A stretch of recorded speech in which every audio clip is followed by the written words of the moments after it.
Charlotte Ashford had attended countless business events, charity galas, and glittering society functions, but this wedding felt different.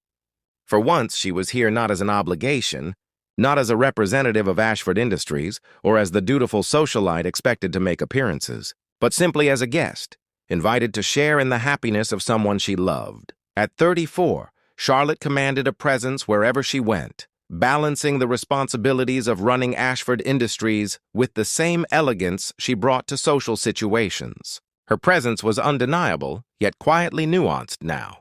The wheelchair she used after her skiing accident 3 years ago had transformed many practical aspects of her life, but not her sharp business mind, nor the natural grace with which she carried herself. What had changed was her relationship with crowds. She had once thrived on social gatherings, maneuvering effortlessly through conversation, laughter, and subtle negotiations disguised as polite chatter. But after her accident, she had learned that other people's discomfort could be more exhausting than her own physical adjustments. The glances that lingered too long, the awkwardly lowered eyes, the sudden stiffness in conversation. It was a steady drain on her energy. Over time, she had become selective about which invitations she accepted. This wedding, though, was not something she would miss. It was for Jessica, her college roommate, the friend who had stood by her through recovery, through tears and anger, through the lonely months of rehabilitation. Jessica had been there when many others disappeared, and Charlotte needed to celebrate her friend's happiness. Even if it meant enduring the small frictions of a formal event, she would not let her fears or frustrations keep her away. She had chosen her spot carefully, at a table near the edge of the ballroom. From here, she had a clear view of the polished wooden dance floor, the chandelier that cast shimmering light across satin gowns and tailored suits, and the tables filled with animated guests. She also had easy access to the exit, a small detail that mattered more than most people realized. If the evening became overwhelming, she could slip away without fanfare. From her vantage point, she watched the festivities.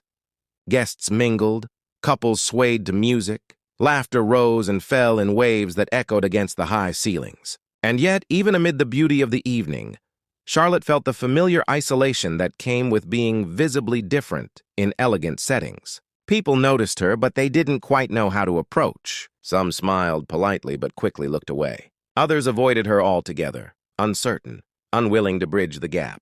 It was the same script she had seen played out too many times. That was when she noticed the little girl. She couldn't have been more than 4, dressed in a purple tulle dress that caught the light as she clutched a small stuffed animal in one hand.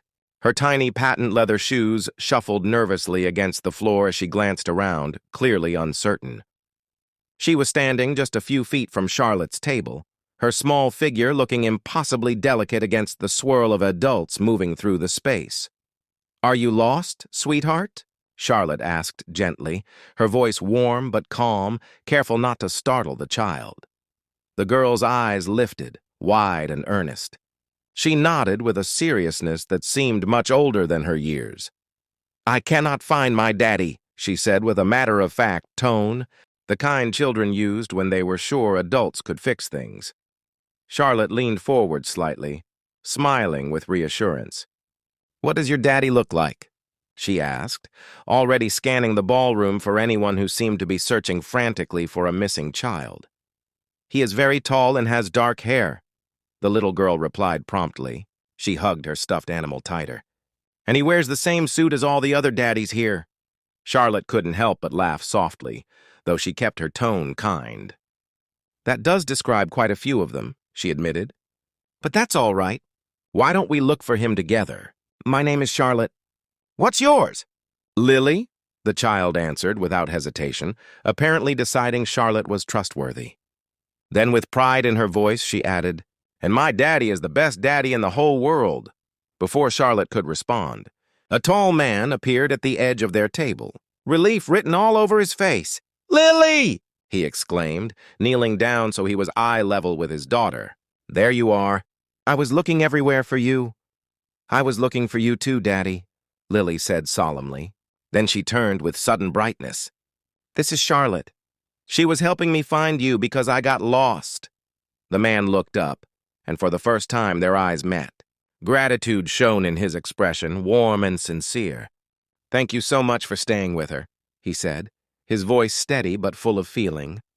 "I'm Michael Torres. I can't tell you how grateful I am." Charlotte studied him for a brief moment. He appeared to be in his mid-30s, his features softened by kindness, his dark hair neatly styled but not overly polished.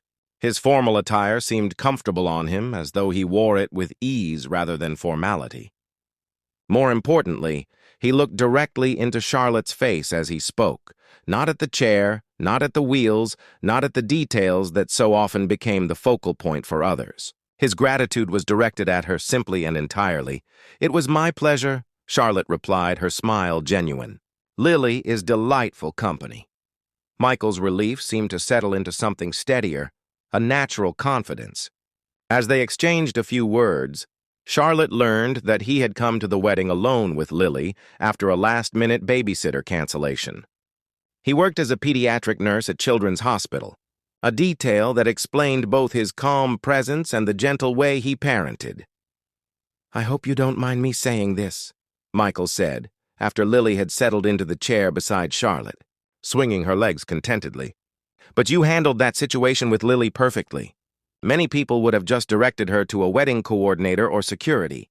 Charlotte felt something warm unfurl in her chest at his recognition. Most people assumed children and wheelchairs did not mix easily. "I've always enjoyed talking with kids," she admitted. "They see the world so clearly, without all the complications adults add to it." Michael nodded, his expression thoughtful. "That's something I see in my work all the time. Children adapt so naturally. It's the adults who struggle more with things kids accept without question." As the evening wore on, Charlotte found herself unexpectedly drawn into conversation with both Michael and Lily. The little girl had a curious nature, asking questions with the bluntness of a child but the sweetness that made her curiosity endearing. She asked about Charlotte's chair without hesitation, touching one of the wheels with her small fingers before asking if it made Charlotte go super fast. Charlotte laughed and answered honestly. Appreciating the directness, then came the moment that changed everything. "Can I push you to the dance floor?" Lily asked suddenly, her eyes alight with excitement. "I think you and Daddy should dance together." Michael flushed, clearly caught off guard. "Lily," he said gently, "not everyone likes to dance." But Charlotte, to her own surprise, felt a surge of boldness she hadn't expected.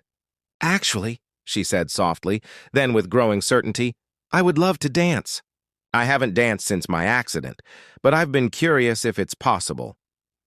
Michael's face lit up with understanding, the kind of understanding that wasn't pity, but partnership. "Then let's figure it out together," he said.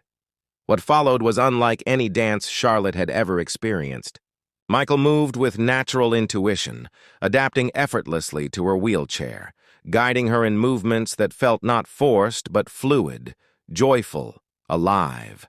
The chair became part of the rhythm, part of the motion, and for the first time in years, Charlotte felt not apart from the celebration, but at the heart of it. Lily clapped and twirled on the sidelines, declaring herself their instructor. "Spinner, Daddy!" "Yes, like that. Now you both look happy." And they were. Other wedding guests began to notice. Heads turned, but instead of pity or discomfort, admiration filled their faces. The dynamic shifted entirely, not because Charlotte demanded it, but because Michael's acceptance had reframed the moment. Together, they had transformed what might have been awkward into something beautiful. As the night drew toward its end, Michael approached Charlotte once more, his nerves barely hidden. He shifted slightly, the kind of movement a man made when weighing the risk of vulnerability. "Charlotte," he said, his voice careful but sincere. "I know this might seem forward, but would you be interested in having dinner with me sometime? Not as a thank you for helping Lily, but because I've genuinely enjoyed talking with you tonight." Charlotte looked at him, at the man who had somehow made her feel seen as a woman rather than defined by her chair. For years, she had built walls against disappointment, against the quiet rejections and unspoken judgments. Yet here was someone who met her gaze without hesitation. "I would like that very much," she said. The weeks that followed surprised Charlotte with their naturalness. Michael proved to be thoughtful and intelligent, someone who listened as much as he spoke. His work with children had taught him patience and compassion, but also strength in small, steady ways. He valued Charlotte's insight, admired her sharpness, and never once diminished her challenges or her achievements. Perhaps most importantly, he included her, not as an afterthought, not as someone to be accommodated, but as part of his life. Lily, too, took to Charlotte with the easy acceptance only a child could embody. The three of them slipped into routines that felt organic. Dinners filled with laughter, afternoons at the park, evenings when Charlotte found herself reading stories aloud to Lily, who listened with rapt attention. When Michael told Charlotte he loved her, it came after 8 months of growing trust, of steady partnership. They were in Charlotte's garden, the one she had designed to be accessible yet lush with flowers, a space that had become her sanctuary. "I fell in love with your intelligence, your kindness, and your strength," Michael said softly, his hand resting over hers. "You using a wheelchair? That's just one detail. It's not what defines you." Charlotte's throat tightened as she looked at him. "I love you too," she whispered. "And I love how you and Lily have shown me that my life isn't limited by other people's expectations." 2 years later, they returned to the same ballroom where they had first danced. This time, Charlotte wore a custom dress designed to make her radiant whether she was seated or standing, a gown that shimmered with elegance. Lily, now 6, scattered petals down the aisle as the flower girl, beaming with pride. When Charlotte and Michael danced, with Lily twirling beside them in her own purple dress, the memory of that first night washed over Charlotte. What she had once expected, to be a lonely evening of polite isolation, had become the beginning of everything she hadn't dared hope, for sometimes the most beautiful. Connections come not when we control every detail, but when we allow ourselves to be vulnerable, to be seen as we truly are. And sometimes a lost child leads us not only back to a parent, but toward a love we had stopped believing was possible.